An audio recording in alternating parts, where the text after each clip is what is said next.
David and I have known each other for about 10 years. I actually relocated to the Okanagan in 2003 to work with David and Ragwa back when it was Batum Software days. So pretty familiar with David and how far the company has come over the past while, and some of the successes as well. But we're talking a little bit about a couple of personal things first. So David, maybe just tell us where you grew up, a BC boy or not, where you went to school, and that sort of thing. I'm an import. Well, it's kind of interesting. I was born in Goose Bay, Labrador, and lived there for 11 months, and my wife says that's long enough to be called a newfie. My father was in the Air Force. We moved around a lot, and it kind of gets in your system. So I grew up mainly in Ottawa, and did my high school, went to a college there called Algonquin College many, many years ago. I have white hair, okay? So, and started my career as a computer programmer. I should probably define that for all the young people that are here. When I took computer programming, it was called data processing back in the early 70s. So some of you weren't even around then.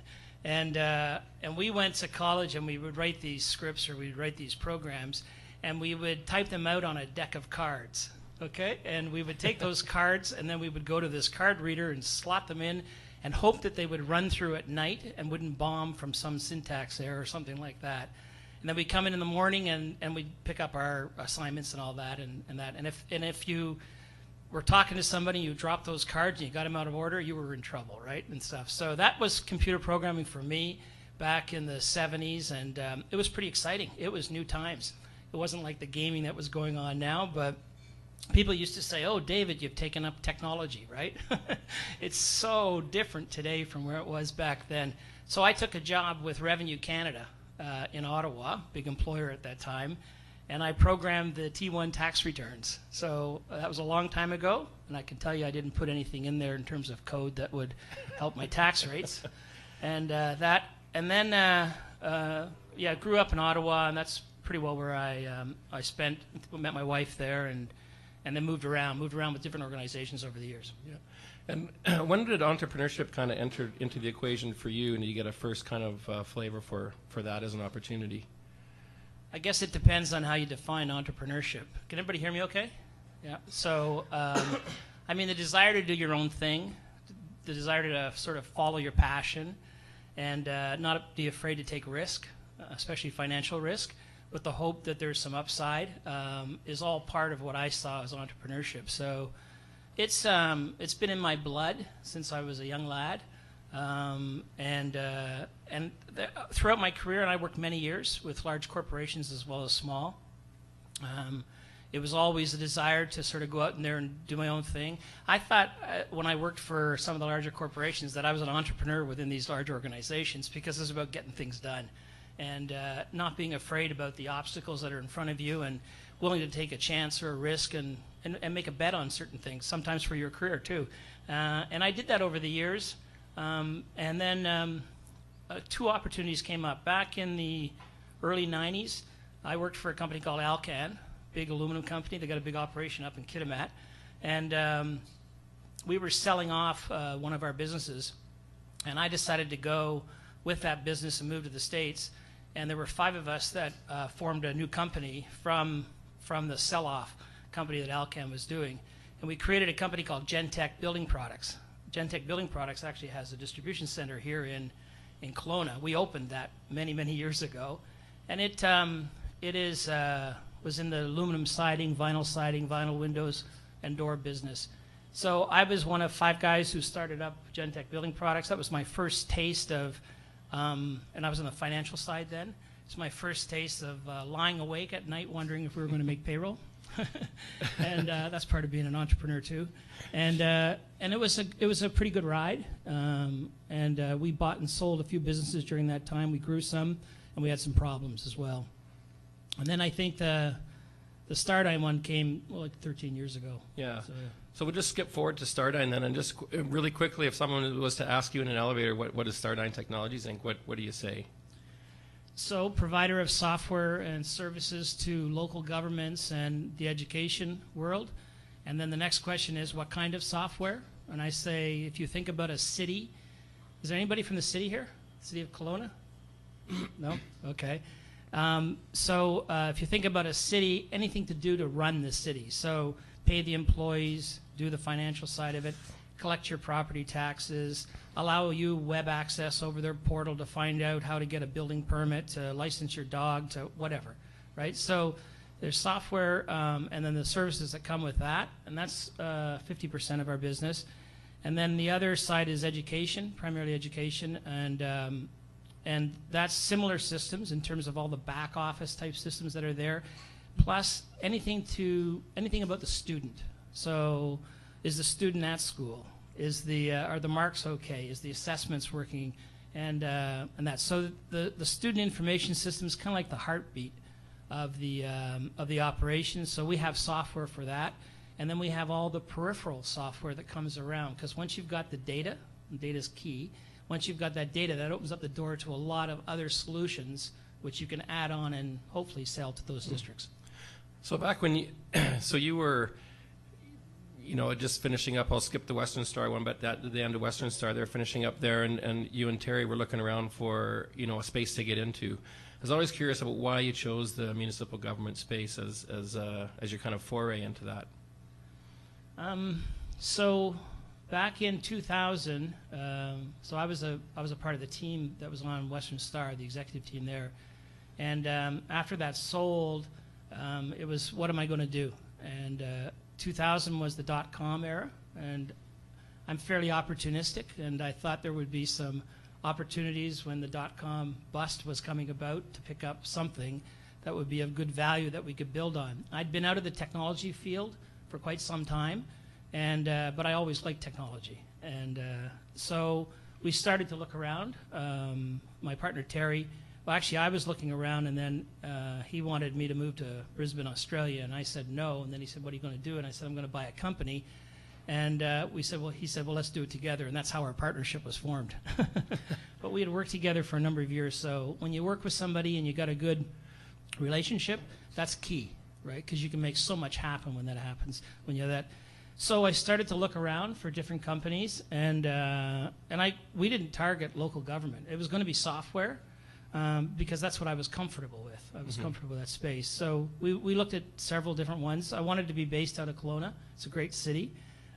Still had a son that was in high school. My daughters were off at university by then, but still had a son in high school. So we looked around, and I truly thought that we would probably land on a company in Vancouver, Seattle, or maybe even in Alberta. And so a friend of mine, actually, Don Spence, was representing two guys, one of which was here tonight, for a company, and came to me, and his words were, "I got this company that you might be interested in. It's too small for you," right? Because we had done big deals, big deals. He says, "It's too small for you, but if you're interested in it." So that's kind of how we got into it. That's Vadim Software. They were in the local government space, and we said, okay, let's see what this is about. And we got into that space and pretty well stayed focused on that type of customer and moved on from there. So, and then fast forwarding a bit, the growth of StarDyne over the past 12 years now, right? Yeah. 11, 12 years, pretty impressive. So a few million in revenue to north of 40 a year. $40 million company in Kelowna. How many people knew of that? Nobody? Come on, somebody did. 300 plus employees, 4,000 customers. Just a great success story, not just for the Okanagan, but for BC and growing the economy. And 13 acquisitions since then, averaging over one a year. So I'm just curious as to why you chose acquisitions as your vehicle for growth. And if you look at some of the technology companies today, I can take Hootsuite for an example, where they've just done this really skyrocket fast growth, and maybe they already have 200 and something employees in the past 18 months. But you guys were very strategic and very methodical about growing your company, and maybe you can just talk about that. Okay. So when we decided to acquire Vadim, and we were in the local government space, one of the things that we set at the very beginning was to stay focused on the customers that we're going to provide solutions to. So we didn't try to be everything to everyone. We wanted to be the best in the local government space. And so we ran that operation for about 14 months to get an assessment as to what was it like out there to be in the local government space. Well, it's an interesting space. That's why I asked if anybody from the city was here. It's an interesting space because it can be frustrating. It's an incredibly long sales process, very, very long, 18 months on average to close a deal. So you go and pick up a sales guy that works out in the corporate world that's selling whatever mobile technology, and 18 months is like, well, I'm going to be out of money for food, right?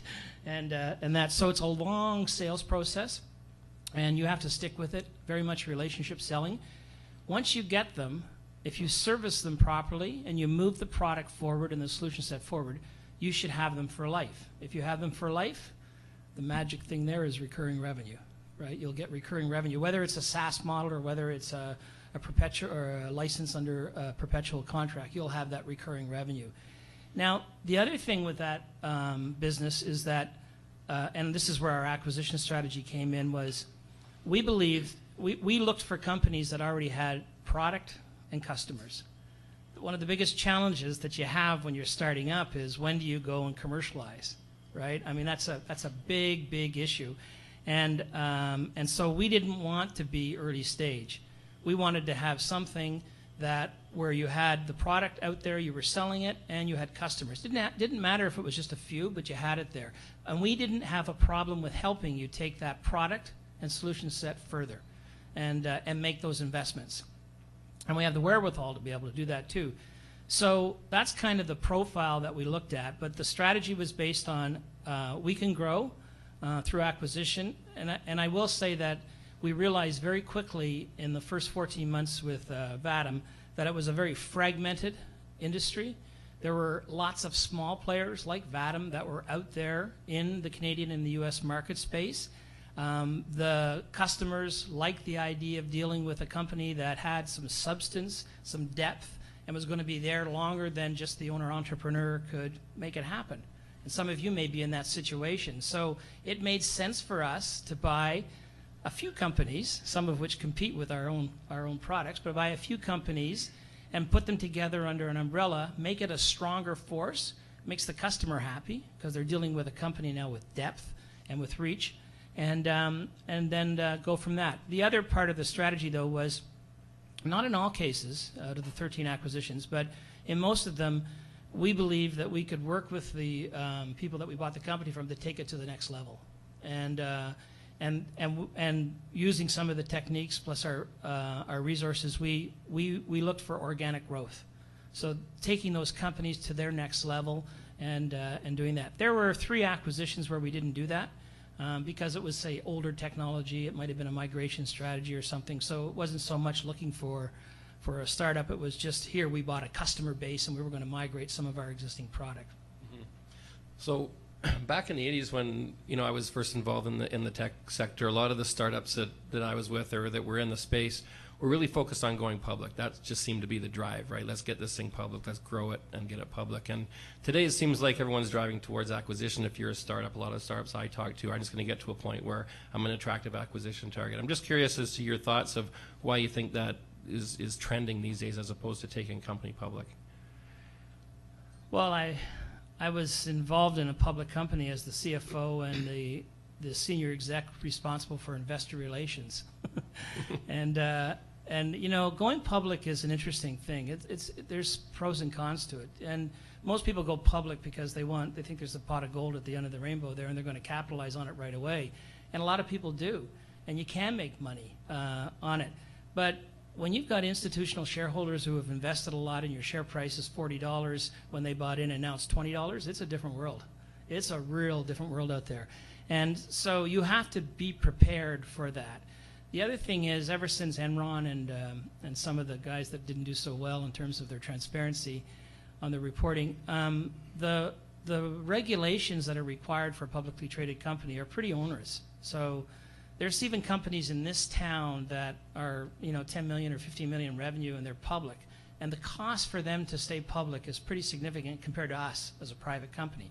Now, it doesn't mean it's a wrong decision, but if you go and are fully aware that when you go public, there's a burden that comes with that. And the bigger you get, the bigger that burden's going to be. But there could be a big reward too, right? So I don't want to take away from that. I've been through it. My partner's been through it 4 times. We don't need to go out there and raise the money for a public offering. And there's an awful lot of money out there on the private equity side. In fact, it's a record-breaking in the last 4 years in terms of how much money is sitting out there. And a lot of the guys that are running these funds, they're okay with it being private because they don't want to be burdened with all of the regulatory requirements for disclosure. And they want to be able to, they're investing in you or whoever it is that's out there with an idea that 3 to 5 years from now they can exit and they can get their pile of gold, but they can have more control in a private sort of setup. Does that answer it? Yep, that's good. Thank you. So you talked about a couple of factors you look for in acquisition target, one being customers, one being revenue, or customers' product, customers' revenue. Any others, and how do you find companies? Because I know pretty sure there's some educational software companies out there in here. If you are, put up your hand real quick. There's another. Okay, at least two. Long sales cycle. But Yeah, what are totally. one, what do you look for in an acquisition target, a perfect target, and two, how do you find these companies? It's changed over the 13 years. We were always out there looking in the first 5 years, knocking on doors. Our sales guys would be at trade shows, and when they're at trade shows, we'd say, who was at the trade shows? They write up these reports. We'd go say, well, the competition's there. Well, is that somebody we want to buy? And so we'd be out there looking. Pretty well since we broke the $20 million mark, and we got on Profit 200, and we also got on Brandom 300 as fastest growing technology companies in Canada. In fact, it's just going to be released, I think, in the next few days. Brandon's rated us in the top 25 in Canada again. It's our second time. And when you get that kind of publicity, it's amazing the number of contacts that come our way, right? And so we have more coming in than us looking, right? And I have a fellow who's not here today, and he looks after mergers and acquisitions, a guy named Bill Spittle. And in fact, he's away looking at an acquisition right now. And he's very busy. With the number of leads that we have is something like 50 to 1 compared to when it was when we first started out. So we kind of get it from that perspective. People know about us now, Jeff, compared to before. Even though StarDyne takes a low profile, through the web and everything, it shows up. Now, in terms of what we look for, they're established. So we want product out there. We want customers out there. We like that recurring side, and it could be one or two things. And depending on the size of the company, the bigger the better. Now, we were okay with the smaller acquisitions when we first started out, but whether we do $1 million acquisition or a $15 million acquisition, the amount of work that we have to spend when we bring those companies in is not much different. So we're going to get a bigger bang for the dollar with a bigger acquisition, but when you look at a $15 million acquisition, you're probably going to get some management talent. When you get a $1 million acquisition, you're going to get an owner-run type thing, and the owner might not want to stay around, and you're going to have to look for the depth that you're going to have to replace and all that. Not to say they're not good acquisitions, but you need to sort of balance that. So we like to look for acquisitions that have management talent, because people are the key. People are the key to success, we've found. So we look for that as well, Jeff. Cool. And in terms of, this is more out of my maybe curiosity than anybody's, but the shortest time it took to get from a target to actually acquiring a company, maybe the longest it took, and what did you learn through those processes that you can take forward? So the shortest is a fellow right there, not in physical presence, but in time it took to close the deal. And there's, it just depends on what's motivating people. And Braden and his father founded and ran L4U Library Software, and so it was just, we didn't even know he was in town. He probably didn't know we were in town, and it just sort of came together, and we moved very quickly to make that happen. What was it?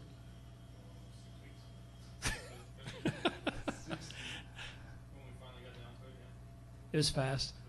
It was really fast, yeah. Yeah. So that was very fast. The longest is, it's interesting. You have to get to a letter of intent, and that could take a long time. When you get the letter of intent, then you go right into due diligence and deal negotiation on share purchase agreements, and if they're going to stay in as minority shareholders agreements and that. So getting to the letter of intent is always challenging. We're working on a company right now today. where we are probably going to sign a letter of intent tomorrow. And we first talked to them back in 2003. So it's a patient business, right? You just never know. But from the time we've signed an LOI to closing, Jeff, it's usually about 3 months. 3 months? That's pretty fast Yeah. when I think about it. Yeah. That's pretty quick. All your ducks in a row, and the guys are, Well, we've been through it a few committed sellers, times. committed buyers, yeah. Yeah, we've been through it like 13 times. I have a really good group of people, really, really good group of people.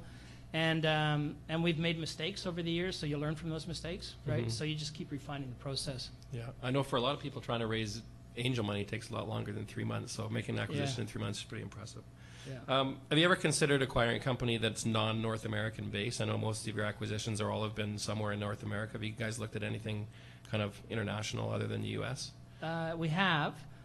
So right now today, if you take our group of companies, we're the market share leader in providing software to local governments and municipalities.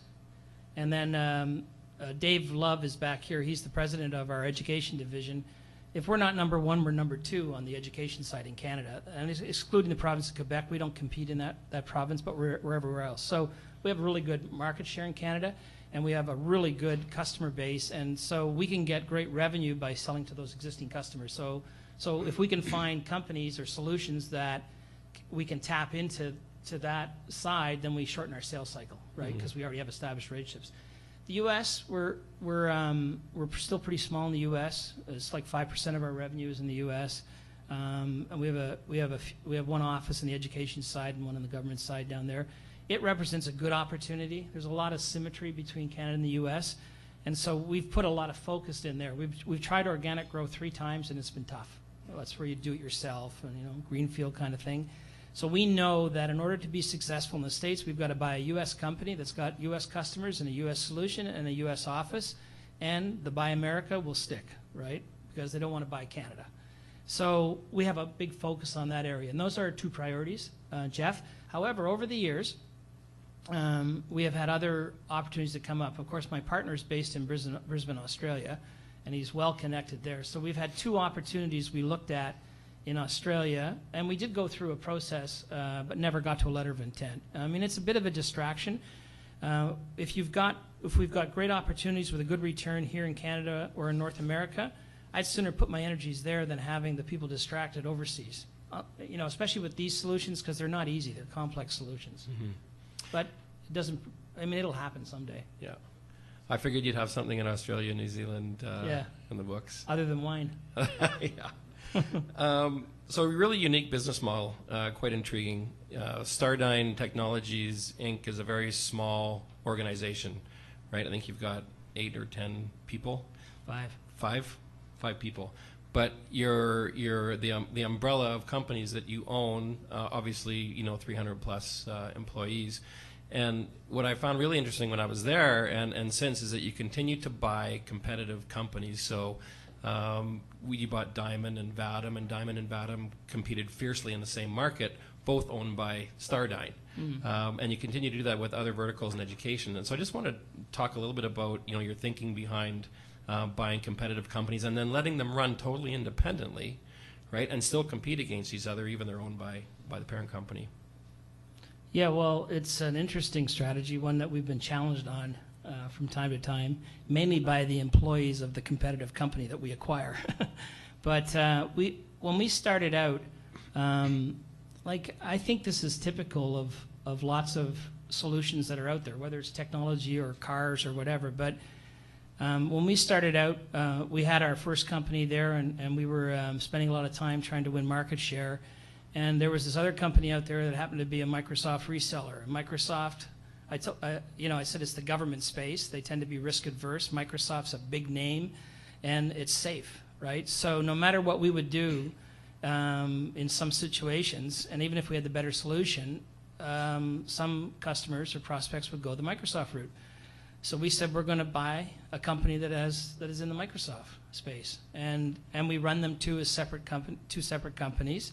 It's interesting because competition is so good. It's healthy.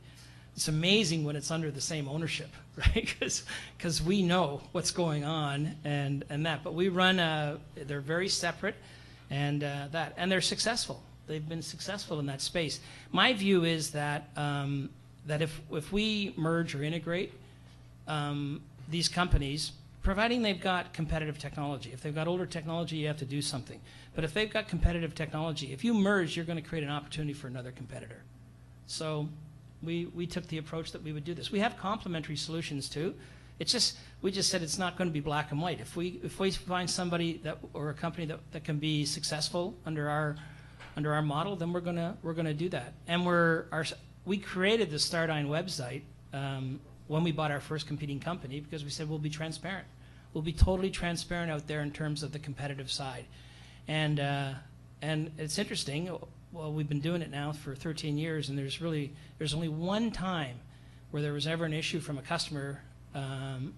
It was a city in Ontario, and one of our companies won, and we had a bit of a rogue salesperson who left us shortly thereafter, and who said that that there was not fair play in this procurement process. But it was just, it was just talk on his part. And when you go back and look at our processes and the fact that we run them separately, the GMs, the general managers of the one company that competes with another, they're not like in shared meetings or anything like that. It's separate. And so I get pressure from people to say, well, why don't you go to a common technology, common platform, common services, common project management?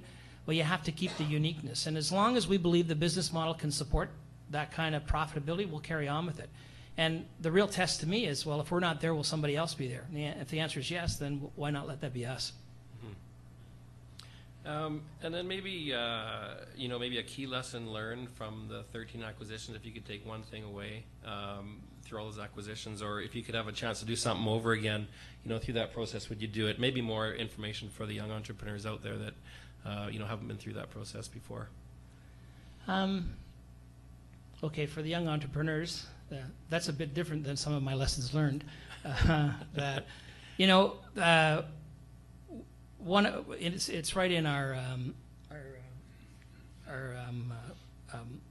core values is continuous improvement, right? So we start out, we make an acquisition, we make another one, we make mistakes. People make mistakes, right? And the thing is not to sort of get all bent out of shape on that, but to learn from those mistakes and build on them. So over the 13 acquisitions, we have made some really good acquisitions, we've made some just okay acquisitions, and we've made a couple of bad ones. And you learn from that and you build on it, and you take from that. So that's the key thing is there's lots of stuff that we've learned throughout that, and there. I think for the younger people who have their own business, you build up a business. When you decide that you're going to sell, and when we take ownership, we take control. So we have some companies where we let them keep up to 20%, but we have 80 or more % ownership in all of our companies. So when you've built something up and you're going to put in the sweat equity, the passion, the long nights to go and build that business up, and you make the decision that you're going to sell it, think about your decision. And if you're going to stay with it, even as a 20% shareholder, then life is going to be different, right? And so there could be some money on the table when it happens, and you can feel good about that. But the real test is when things go wrong, right? And is this the environment that you want to be in, right? And I would say for the most part, the guys that we bought from are pretty mature, and it's worked out quite well. But you just have to sort of realize that you're selling your baby. So are you comfortable with that? We have our VP HR, Donna Kiersit, who isn't here tonight, but she has gone to a couple of the companies after we acquired them, and they said, well, it's different. It's not like the way it was, and we can't do this, and stuff. And she's got this presentation that she does, and she goes, you were sold. That's what it is. You were sold. There's new owners. They've got new drives and things like that. Now, our philosophy is one where we don't want to change the world. If something's working, like, why change it, right? Carry on with it and build on it. But if you make that decision that you want to move on and you want to bring in somebody else or whatever, recognize that your world's going to change. And that. I think if you're, and I have many examples in our group of people that have realized that, and it's worked out quite well for them, right? But that's the big thing, because it is a different world, right? Different owners and stuff. and everybody's got different approaches on things. Great. So why, when you were deciding to get into this partnership with Terry back in the day, you guys chose Kelowna. Obviously, no regrets about choosing Kelowna, but other than your kids being in school and being, kind of firmly planted here, what other decisions went into it being Kelowna? Because you could have been anywhere. And has there been any negatives about being based in the Okanagan as opposed to a bigger center? There's no negatives at all. So I lived in Kelowna. I've been here 16 years now. And I'd lived here for 3 or 4 years before starting up StarDyne, and fell in love with the place. Right, this is a great place to live. It's great. I mean, you can have a really good lifestyle in a place like this. You can have a good business, and especially with technology today, and you can have a good, on the personal side. There's so much to do here. So Kelowna's a great place. So so that was like my decision was that I was going to be based here. And I truly thought, there weren't as many companies as you talk about now, Jeff, that are in this space, but I truly thought I'd probably use this as a base and be flying and traveling somewhere else. But we were pretty fortunate when Don Spence brought Vadim to us, and it was based here. And my partner Terry says I only chose it because it was based here, but that's not true. I mean, it was a coincidence, and I used to say that quite a bit in the early days in speeches and all that. And so I think it's okay. There was a time in the first 3 to 4 years that it was hard to get people here, especially technology people. The Y2K thing was finished, but there was a demand for developers, and it was tougher to get them here. So we went offshore and set up an office over in India for a while. Reg was involved in that when we did that, and we did that because we couldn't get people here. And then there's also, you may have heard when people talk about the sunshine tax, so you can pay lower salaries here because people like to be in this beautiful area. Well, that's disappearing, right? I mean, that's a bit of that's the old guys. And the but old you companies. still use it, don't you, David? Yes, you do. Do we, Brad? That's an HR thing. It's tougher. It's tougher to do that, and so I think Kelowna's okay. Yeah, it's fine. You do have to consider something, and I know there's been different sessions over the years. Like there's so many couples that come, and you have to think about the job for the spouse or the partner at the same time. That's a little more challenging than if you were in the city of Toronto or if you're in the city of Vancouver, right? And that is an issue. And the companies that I've been involved with, both in StarDyne and outside of StarDyne here in Kelowna, that's been a topic several times. Right. So was my next question about access to talent. So basically, you're finding access to talent a little bit easier as the community matures. Yeah, I would say the first 4 or 5 years pretty tough. Once that U.S. economy started to fail, it's like there was a bit of a turn, and it became more of an employer's market. And we don't have our India office anymore for many reasons. But if we can hire, I'll tell you what, if we can hire Canadians locally, whether they work out of their homes or whether they work out of our office, it doesn't matter to us.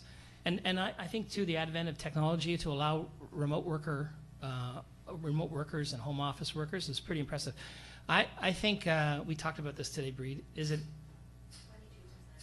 22% of our staff, right, are home office based? We have one of our companies. There's 30 employees that are all home office based, and they're all over the country, and they work very well. And they have something like a 95% employee satisfaction rate and 92% customer satisfaction rate. So the world's changing now, right? So you can find, it used to be that, okay, am I going to hire a really talented person and they have to work out of my office, and so they have to think about a move and all that. Well, that's not the case now, right? And right. We have home office employees in Kelowna, even though we have an office here. Yeah. Maybe talk to us a little bit about the triple bottom line approach that you incorporate in your business. So over the years in different businesses that I've been involved in and that we kind of learned about a philosophy that we thought would be good for success for our group. We knew that when we started, we would have more than one company. We knew that acquisitions were part of our growth strategy as well as organic growth. So from the get-go, we said we needed to have a management philosophy that would put the focus in the right areas. and we're long-term players, right? There's a lot of money that gets generated that gets reinvested into the business, and that. So we created really a management philosophy called the triple bottom line, which is employee satisfaction, customer satisfaction, financial satisfaction. And really, it was that you have to keep all three in balance. And so we bring a certain amount of discipline, probably not unlike what AO does with the companies that you work with, Jeff, in terms of that we bring a certain amount of discipline in terms of what we want, and there's target setting and things like that. So, by the way, the smaller companies that we've acquired, that's a big transition, right? The owner-operator runs everything. Well, you know I have to keep this customer happy. Why do I need to track it and measure it? And so, remember, we're growth-oriented, so we want to make sure the right processes are in place.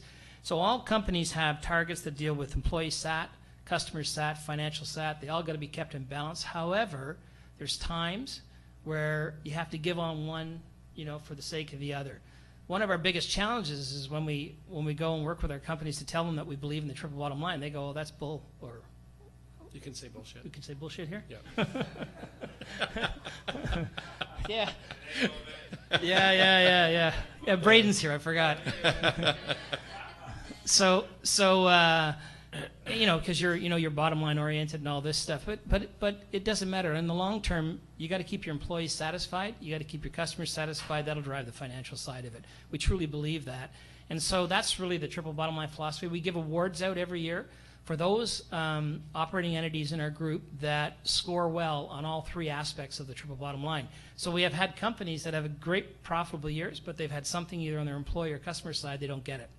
And then we have other ones that, they've got great, say, employee, but maybe there's something happening out there. So we measure it all the time. It's visible. What's really interesting is those competing companies, because we announce it to our group at the end of the year. It's amazing when the competing company, when one gets it and the other one doesn't. And it's amazing what the one who gets it does to rub it in the other guy's face. But it's a pretty powerful tool. It's simple. You have to keep it simple, right? And so we put that in place right from the very beginning on that. Mm-hmm. And is there anybody in the room that may have won that award really early on, post-acquisition? Yeah. Did you plant that question? Did you hear that, Dave? Yes, he did. Yes, he did. Yeah, L for you. Attaboy, Braden. There yeah. you go. Yeah. Yeah. Long-term strategy. So we talked a lot about how you got started, your great growth over the past 12, 13 years, some of the awards that you've won as an organization across the country as the fastest growing company. So what's in the long-term plans for StarDyne? It's pretty well the same as when we first started out, Terry and I, back in 2000, which is, carry on. Doing what we're doing. We get by the way, when you get that recognition, and you guys will see it too when you get your recognition, you get more companies that want to come and invest, and they want to buy you. So it's kind of interesting. Brad Emmerich is our CFO, and Bill Spittle's our VP for the acquisition side, and myself. I'd say we probably get we must get 20 calls a year where people want to either invest or take a piece of us or even buy us out. And I'm probably on the low side on that, but it's out there all the time. These are new ones. Then there's the repeat ones that keep coming back. So, but our plan is to continue to grow. Like, we get great satisfaction out of growing these companies. And I mean, I'd be not truthful to you if I said that all of the operating units in our group are all functioning properly and are hitting the triple bottom line. They're not, right? But it sure is rewarding when you can take one and live through the challenges that you have with one, and then make it successful. Like, that's gratifying to me as the co-owner, and it's gratifying to the employees and the minority shareholders that are out there as well. And it's gratifying to the customers, right? Because we're giving them new solutions and all that. So that's a good feeling, mm-hmm. And we're good for the community. And I mean, 20 some odd employees when we first started, and I think we're in the Kelowna area we're 80 employees, right? Breed, something like that. And BC we're 130 or something like that.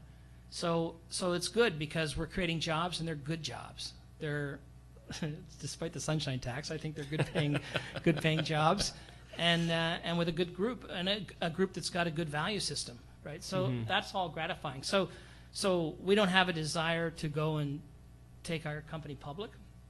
We don't need to do that. We don't need to raise the capital for it. We've got enough partners out there that we can pretty well do what we need to do there. And as long as it's fun, then we'll carry on doing it, and it still is that. Right, Peter? Yeah. Talk about that every day. It's got to be fun. So what's the one accomplishment you're most proud of, and why? You got to have one. Business-wise? Yeah. Okay. Well, it's just personal. Could be both. Yeah. One of each. Yeah. So, the proud accomplishment. I think I'm. You should have sent me a list of questions. No. Yeah. I feel pretty good about what we've created here in Kelowna. We started out very low-key. We still are low-key. Like when I was at Western Star handling investor relations, I didn't want to be in the paper anymore, right? Largest employer in town and a unionized workforce, and if things didn't go well, you were out there all the time. I had kids that were in school here, and there was a lot of pressure on that. So we made a decision right from the get-go that we'd go low-key. We didn't need to get our name out there and all that in terms of the papers, and not to pick on the media, but if they get a good story, they want to run with it, right? And business is up and down, so it's okay to talk to us when it's good, but when it's down, all of a sudden it becomes everybody's problem, right? And we didn't want to do that, so we took a low-key approach. But I'm really, really proud of the group of people that we've been able to bring in and build as a team. And I said earlier, I have a really good group of people. They make my job a lot easier than it should be. But they're good, and I feel good about building that team. That's the one thing. A good group of people. Nice. Personal? She's not here, but I married the right woman, right? She had to put up with me all these years. Yeah, she's in Phoenix right now. So Nice. So who would you consider to be a great mentor to you personally, and what was the greatest advice or the most important advice that they've given you?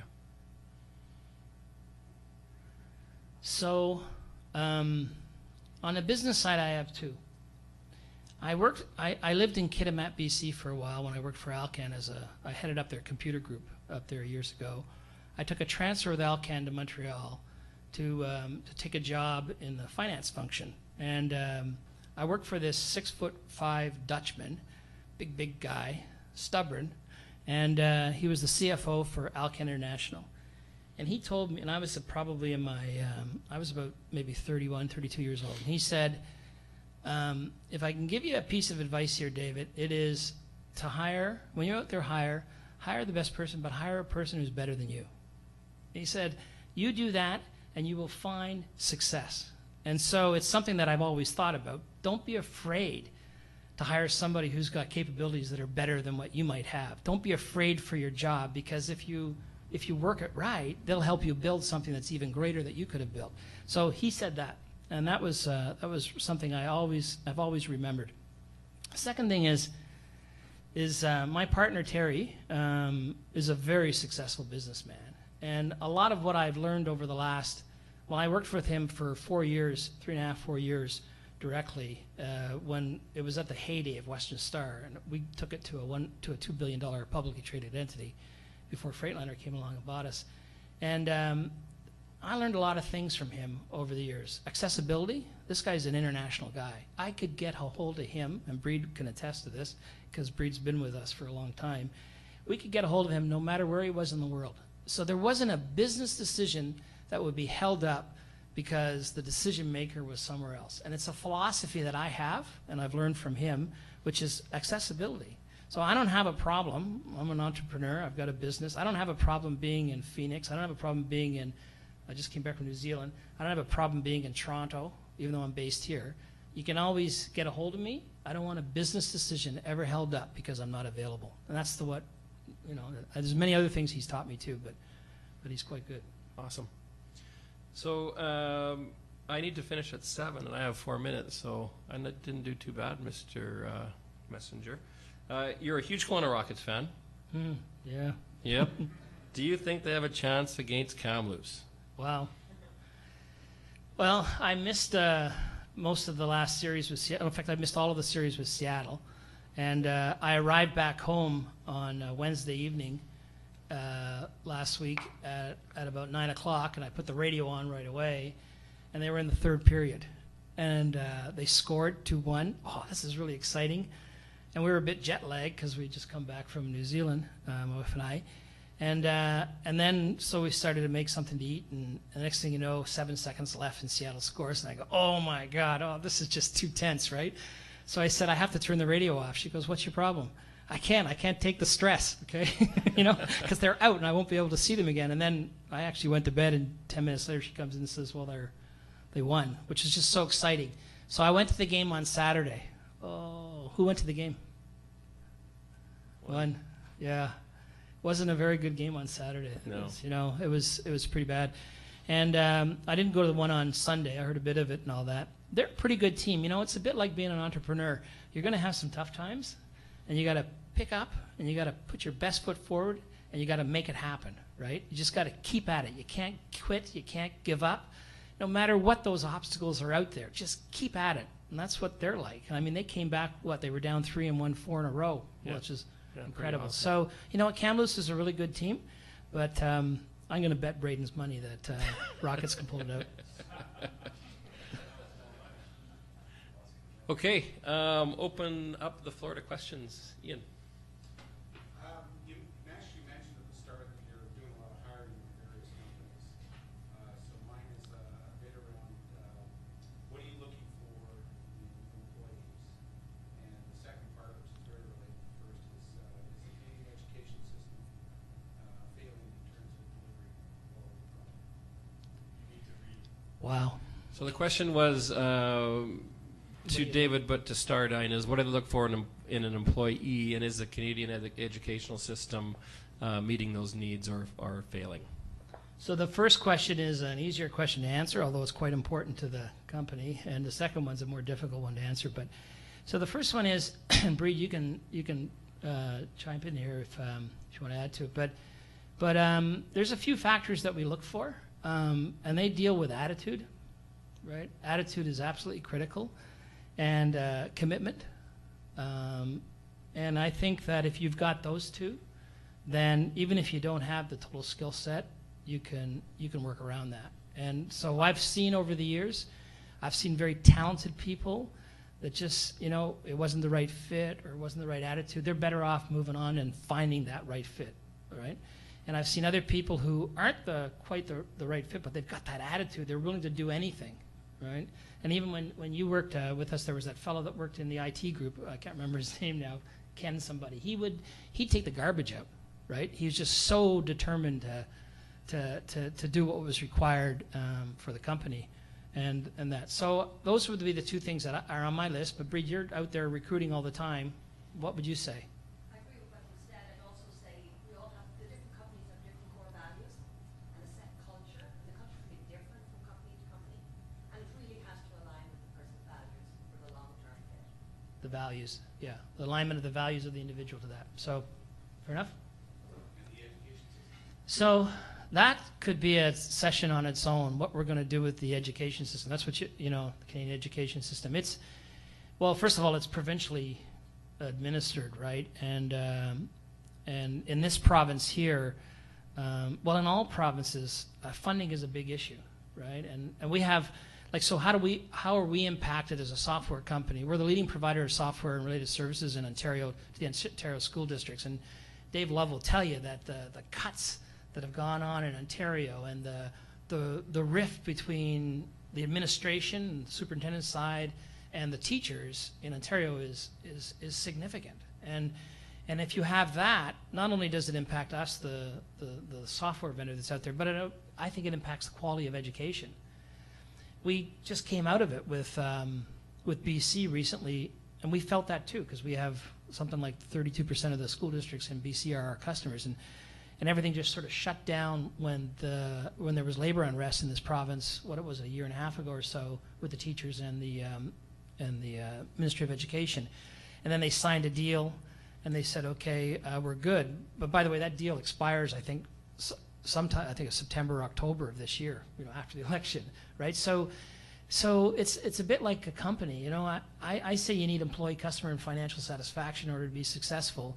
I think in the school district environment, you need your employees, which are your teachers, right, and the administrations. If you just survey, are they in sync? And I'm not trying to. There's a lot of great people that are out there that are in the business. I should have probably asked that question first, but I think it's a challenge, and there's so many cool things that are happening out there with technology today that can change the world. But now we're talking about a different kind of learning too, remote type learning. And I mean, and Dave's attended some of the stuff that the Minister of Education here in BC talks, and they talk about personalized learning, right? I mean, you could end up with your children or your children's children, and they may not even be in a school environment. They may be doing it all with technology on a remote basis, just like our workers. Who knows how it's going to turn out? I think it's moving fast, but it's also moving slow because of the labor situation. So from my perspective, and I talk a lot from our business side. I think it's a bumpy road that we're in for quite some time. Does that answer your question? Pete? Just maybe to follow up on that, do you anticipate, say, more private enterprise becoming involved in delivering education as opposed to having, say, government education, and how do you think a company would adapt to that? What was the question? Do you think that education may be delivered in a private fashion going forward as opposed to through the public system, and how will StarDyne adapt to that? I'm going to say a few words, then I'm going to ask Dave to speak to it as well. But I would say that funding is a huge issue. And if you can provide cost-effective solutions and efficiency-type solutions that have the end result of improving the quality of education, and you're a private enterprise, I don't think there'll be roadblocks for that. We see it today in some of our areas. So we're not adverse at all to going out and looking at new opportunities that allow us to take that on. So I think that's there. The bigger challenge is so much of the funding, at least in Canada, in most of the provinces, comes from the provincial government, right? And whereas in the States, it's a bit different in the States, by the way, because states have, and I lived there for a while. I chose a city and in a region which had good schools. It had good schools because it was a fairly white-collar, affluent kind of environment, and the taxes from that environment went solely to the schools in there. There was no pooling like we have in Canada. I'm not going to debate what's better or not, but that's it's a bit different down there, and we see school districts that are hurting, and we see school districts that are doing really well down there that have lots of money. But I think there is an opportunity for private companies to be out there. We don't think there's an endless. We think there's lots of opportunities out there.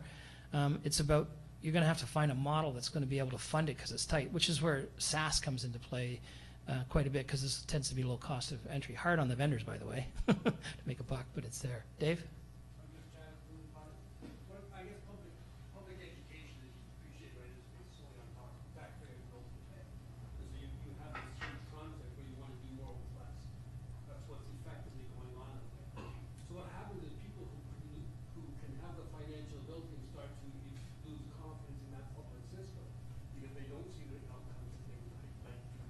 Right? In fact, we're seeing a growth of private education results. So the private schools are flourishing.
Very good. Thank you. Just before we continue, for those of you that may be streaming in online, you can tweet your questions to pound AO Unplugged or pound Accelerate OK, and we'll read them off the screen here for you. Rob. Do you have any favorite tools for online collaboration with your people who are out of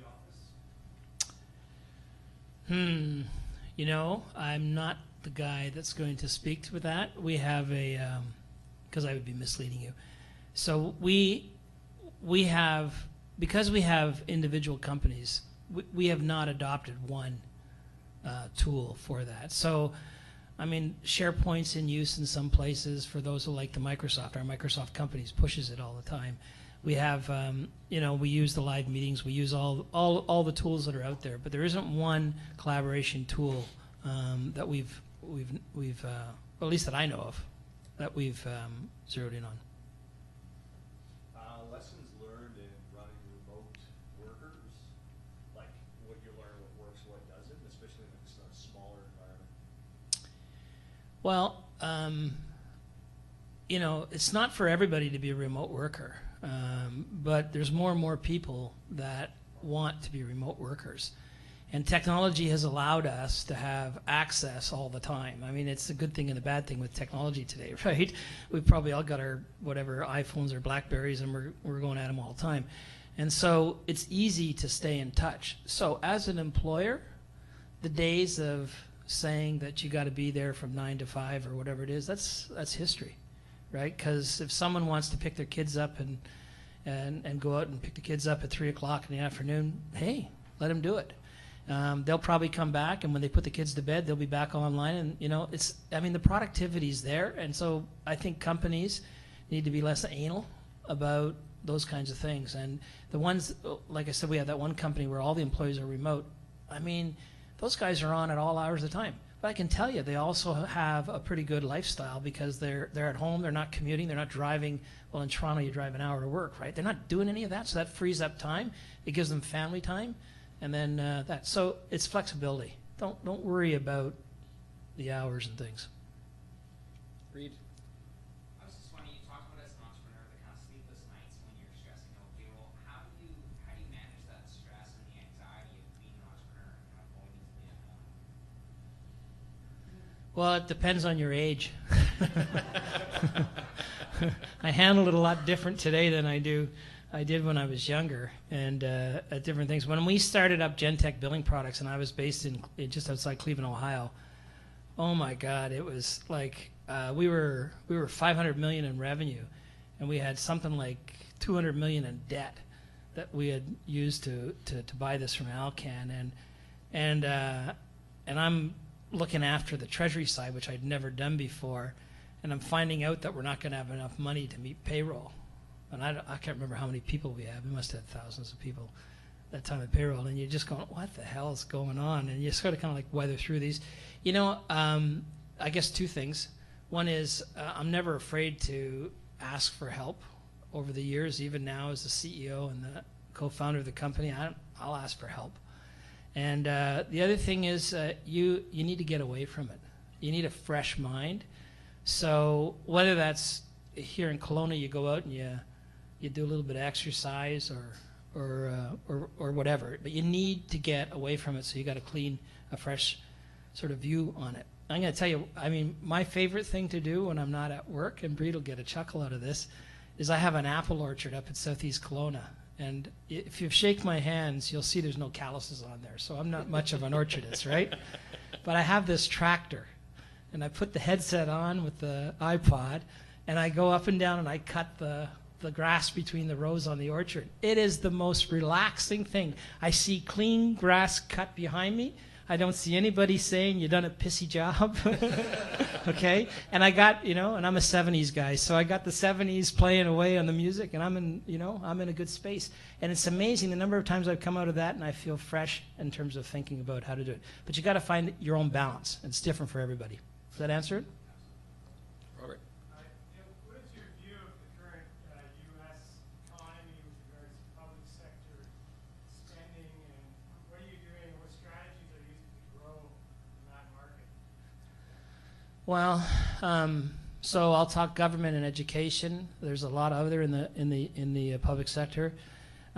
Certainly local governments are in trouble. They've been in trouble for 3 years. So I think the world is changing a lot faster down there for software solutions to local governments than in Canada.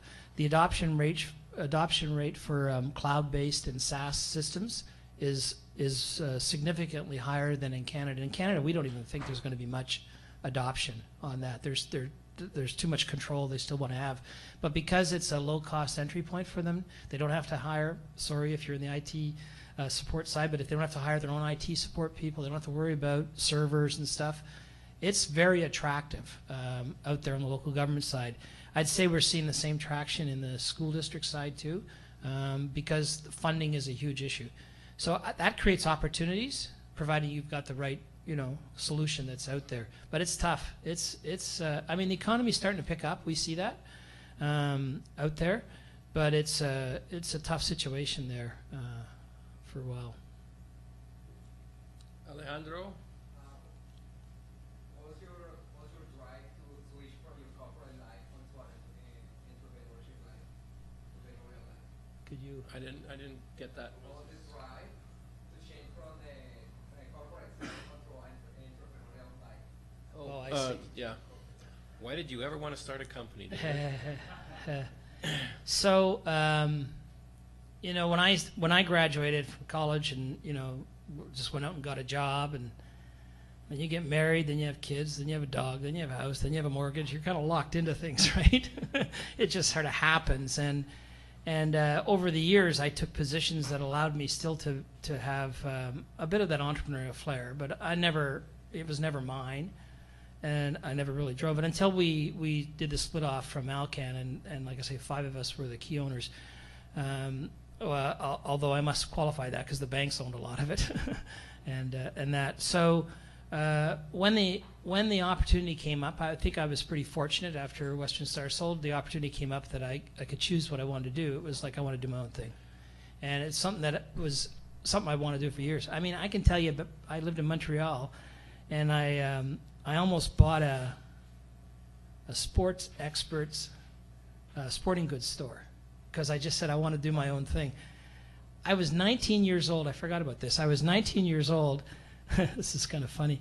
I was 19 years old. I didn't have much money, and I applied to McDonald's to get their franchise in St. John's, Newfoundland. Not because I'm a Newfie, but that was the only one that I could find that was available. And they needed $100,000. I was 19 years old, so what's that, in the early 70s? They needed $100,000 unencumbered. I probably had 2. But, I kind of put together a proposal and all that stuff. I asked my mom and dad if they'd kick in. They didn't have much more. And I got rejected right away. And I got this big letter about what it meant to have unencumbered cash. Okay, so it was kind of always there. But you got to, for me, it was choosing the right time. I had other commitments, right, to my family and things like that. So I think I was pretty fortunate that when the time came that I was able to make that decision. Pierre? A leadership question. When you're forming a team, how do you feel about creating that culture? That you think you need to put out there to get the goal done. How do you, you're acquiring companies, you're forming your teams and things like that. And, there's people are the asset also sometimes each other. So Yeah. how do you go about strategy? So in our group, I mean, there's the StarDyne culture, but then there'll be the cultures for the individual companies that are out there. If there's harmony with that, that's good. We just don't want conflict, right, in terms of it. So, but it could be different. And the education side, we've kind of tried to merge the cultures together. The government side, we've kept them separate. But my philosophy, because I've worked with these guys and Regwa, wherever he is and stuff, my philosophy is it's pretty simple. I want people to treat me the way I'm going to treat them. I'm going to treat them with fairness, integrity. I'm going to be upfront. And if I set that tone from the top, then that tone should transcend through the organization.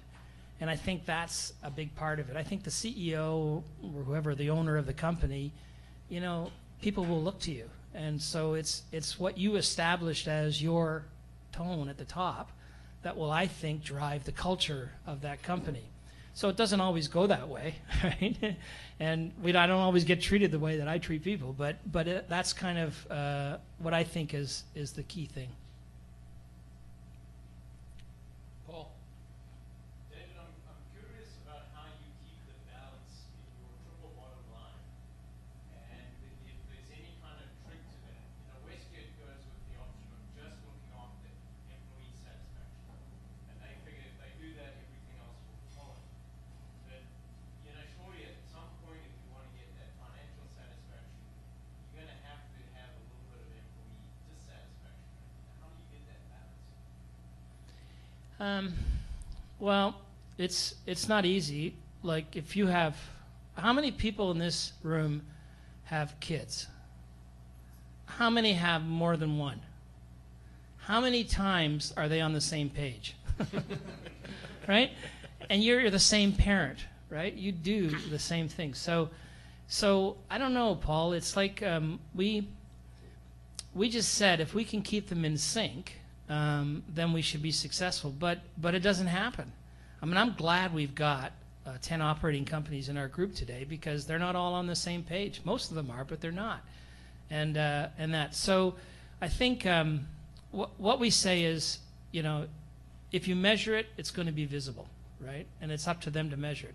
And it'll get attention. If it gets attention, I don't know, it's a bit human nature. If someone knows that someone else is looking at it, it might have a little more, I guess, seriousness in terms of making sure you stay focused on it. So I don't want to have a situation where I've got great employees and then I've got customers who are upset and then they're going to turn around and leave. And we do our surveys. We do a big formal survey on employees once a year and then a pulse check, which is just, I don't know, a handful of questions, Breed, right? Mid-year. It's still point in time. It's not the best thing, but it's something. And we also do employee engagement training. And we will get comments from employees that aren't all that positive. We will have certain situations where it'll drop off the employee satisfaction. The key thing, Paul, I think, is that you need to go and know, well, you need to know about it. Transparency is important. You need to know about it, then you need to act on it. And so it's the same thing with the customer side. If we put all our energy just in the employees and we let the customer side go, then our financial side is going to hurt, and our brand value is going to go down too. So anyway, I've had people tell me, well, there's another one too, and it's what you do for your community, and you got to put that in there as well. And they've changed some of the words and things like that. There's different things that you can do. What we said from the outset was let's pick one philosophy, let's stick with it. So for pretty well almost all 13 years, we've stuck with triple bottom line, and I think it's ingrained in the organization. Would you guys agree? They know about it. They know StarDyne cares. I don't know if that answers your question or not, but. Yes, sir. I got a quick question. So back in the day when you started your career, what was the programming language that you used? You don't know it. I did IBM assembler. You're right. I did. Then I went and studied Fortran. You ever heard of that? Fortran stands for. Yeah. The two gray hair guys in the room clapping. That's awesome. Fortran stands for formula translation. Then I went into COBOL, Carbon-Oriented Business Object Language. Okay, I was a really good COBOL programmer, and but it was so antiquated compared to today. And then we moved into something which was really cool called PL1. Those are the languages that I used when I was there. So have you heard of those? Yeah, COBOL, by the way, is out there. There are so many mission critical systems today in the world, including Visa, the software, that are dependent on COBOL. So if my business ever goes bad, I'm going to put my hand up and be a COBOL programmer. Pardon? Yeah. Fortran 77, baby. Wow. I didn't know that. It's a good one. Air Canada still does mainframe assembly. Oh, that might explain a few things. Any other questions? Great. Oh, Pete. Just curious, I know Australia has some educational software. I know they have a learning management system called Moodle that's open source and quite popular. Yeah. Have you ever thought of going into Australia and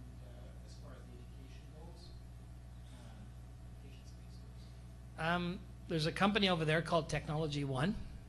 They own a lot of the post-secondary education space. They were interested in us coming over there to partner with them because we have the secondary side. That we've never really looked seriously at anything on that side because our education division has been extremely busy here in North America, and in fact has greater penetration in the States than our local government side does. So we really haven't. If an opportunity came up, we would, and we're totally familiar with the open source because we have to work with that. So many of the school districts that are out there are using that, and others on the LMS side. So yeah, but we haven't really looked at anything seriously there. Do you see an opportunity for the education software in developing countries? You want to repeat that? Opportunity for education software in developing countries. So we have a partner who has a company based in Toronto who's been trying to get us to set up shop in China, which is a huge country, and they say they have lots of connections in developing countries and all that. I don't know the answer for that. I don't really. We haven't really looked at that side of it. Dave, do you have any thoughts on that? Not really. I'll make two comments. First of all, I think Australia, from what I understand, is relatively close to the Canadian system. So if you're going to go international, it's not a bad place to go. In terms of going to developing countries, I think it comes down to is it really going to be aligned? Because typically, you don't want to go in there and have to reinvent the world. You want to leverage what you've got. So I think going to embrace sort of Canadian curriculum and all the other issues, right? It's not just locating software. And frankly, developing countries, ability to pay. Ability to pay. Yeah, I mean that's a big part on developing countries, right? I mean, if you're a for-profit company, you got to select your customers. Oh, Braden, do we have a question on Twitter that I can't read? It's from Blur Hockey, it's in Penticton. They're asking, what are the top 1 or 2 business processes you apply to your companies? What are one of the top 1 or 2 business processes you apply at StarDyne?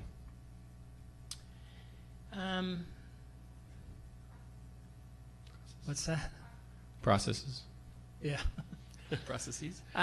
So, I mean, there's lots of things that are out there that are important, but I'll answer this from the perspective as an owner, right, of a business, no matter what size the business is. I think there's 2 things you always need to know about, which is how much money you got in your bank or you expect to have in your bank. So have a good set of systems that have been built or processes that have been built that'll always allow you to track that. It's okay when you're 2 people and it's your bank account, but when you're 350 people and you got a bunch of operating companies and they're spread throughout the country and in the States, you got to know. We have to know what we expect for cash and that. Because I'll tell you another thing on the cash side. The best time to go and ask for money is when you don't need it. And we did that right off the bat, and every year we had good years, we went back and we said, let's increase our credit facilities, let's increase this, let's get this new partner in, let's do that. So I think cash, understanding where your cash is king. And the other thing is people, because people are what make the business, and it's okay when you're 4 people, 2 people, 1 person, right?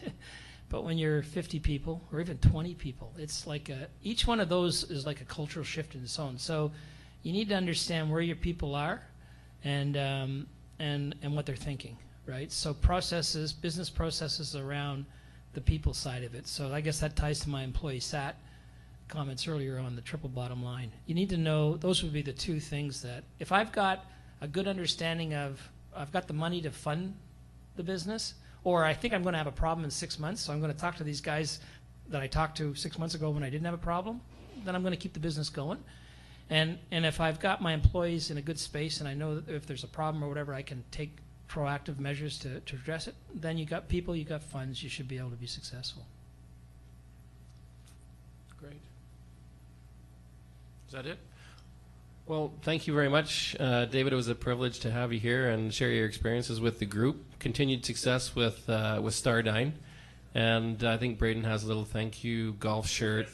Oh, I forgot to ask the question. What's that? Oh, I didn't know there was a foot wedge in a golf bag, but apparently, when you play with Mr. Burke, Okay. you guys have heard of the foot wedge? Yeah. All right. No, we had a lot of fun on the golf course, and hopefully we'll get out again this summer and play some more. Thanks very much for doing this. Just say one thing. I think Accelerate Okanagan these guys do a good job. I got a lot of time for them. We've been here a while. You know, we saw the predecessor organizations. We sat on the board of where's Andrew? Andrew Haig, is he still here? Yeah. I can't even remember the name of the organization. Oh, Oztec. And so Brad, our CFO, was on that and that.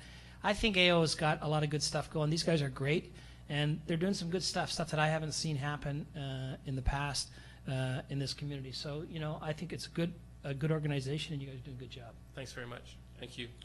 Okay, thank you. Really good.